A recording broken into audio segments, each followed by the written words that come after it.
waxaa muuqata inay sii xoogaysanayso faragelinta dawladaha shisheeye ay ku hayaan dalkeena Soomaaliya. waxaa cadaawada Soomaaliya isku biirsanaya dalal isugu jira kuwa muslim ah iyo kuwa aan muslim ahayn. haddaba tusmadan waxaan uga hadlaynaa riyada Sacuudiga uu hormuudka ka yahay ee ku aadan tirtiridda qaran Soomaaliyeed. ma runba mise waa riyo? magacaygu ayaa la Xuseen Cabdi ku soo dhawow ha noolaato. muddo dheer socday warar sheegaya in dawladda Sacuudigu ay qayb ka tahay dalalka doonaya in la tirtiro qarannimada Soomaaliya.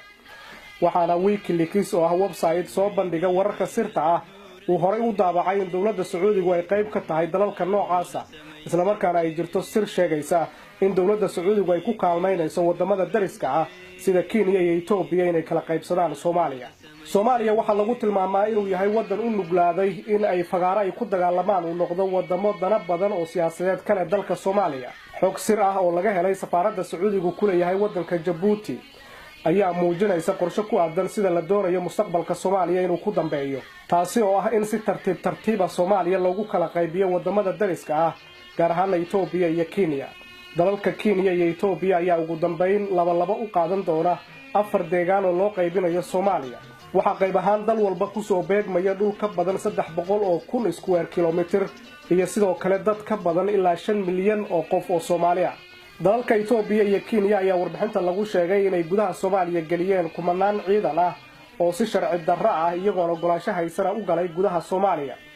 waxa markii dambe markay awoodi waayeen dhaqaalaha faraha badan ee ciidamada uga baxa ay ku qasbeen dawladda Soomaaliya gaar ahaan madaxweynaha Soomaaliya Xasan Sheekh Maxamuud inuu kala qayb qaato sidii ay uga mid noqon lahaayeen ciidamada AMISOM. waxa halkaasi Ethiopia iyo Kenya ay ka heleen fursad ay ku sii joogi karaan Soomaaliya iyadoo loo biilayo ciidamadooda, isla markaana ay awood u yeeshaan inay dhex galaan ciidamada howlgalka ka wada gudaha Soomaaliya ee AMISOM iyagoo dalahooda gaarka ah fushanaya.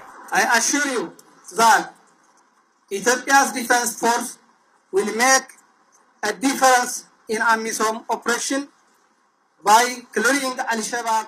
warbixinta ayaa sheegaysa in la dagaalanka Al-Shabaab aysan ahayn ujeedada ugu muhiimsan ee dalalka dariska ay ka leeyihiin Soomaaliya, laakiin ay wataan qorshe ka gundheer arrintaasi oo u qarsoon kaasi ugu dambeyn noqon doona inay kala qaataan Soomaaliya.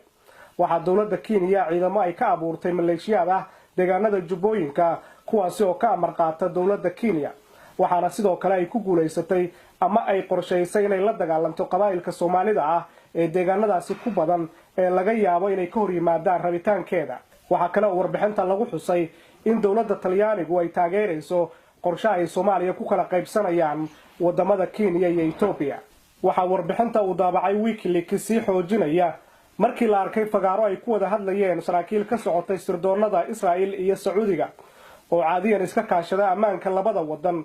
uu halkaasi khudbad ka jeediyay sarkaal sare oo ka tirsanaan jiray ciidamada sirdoonka wadanka Sacuudiga isla markaana madax ka soo noqday, kaasi oo magaciisa la yiraahdo Anwar Cishqi.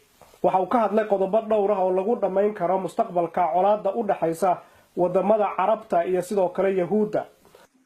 أما حقل أوغادين الواعد في إثيوبيا فسوف يوحد القرن الأفريقي برئاسة إثيوبيا، وسوف يتم بناء جسر بين القرن الأفريقي والجزيرة العربية، هو جسر النور الذي يربط بين مدينة النور في جيبوتي ومدينة النور في اليمن.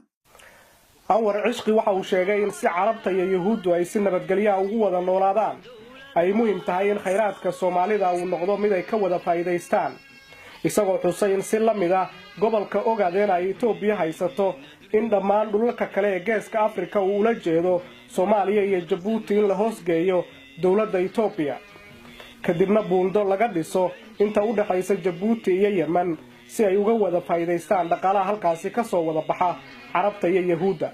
hadalka General Anwar al-Cishqi waxa uu si cad u muujinayaa qorshaha ugu dambeeya ay boqortooyada Sacuudigu ka leedahay dagaalka u dhaxeeya Islaamka iyo Yahuudda oo ah mid ugu dambeyn ku eg qadiyad Carbeed.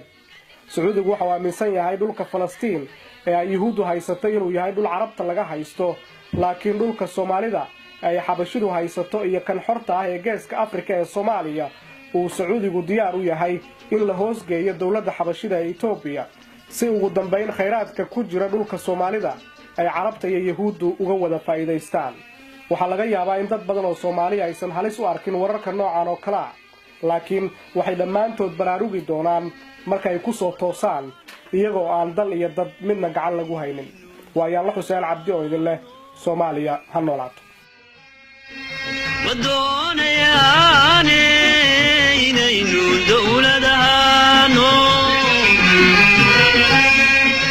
ayaan doonaynin wii Soomaali dulaysan jiray wii qabiilka ku doodi jiray wii Soomaali dulaysan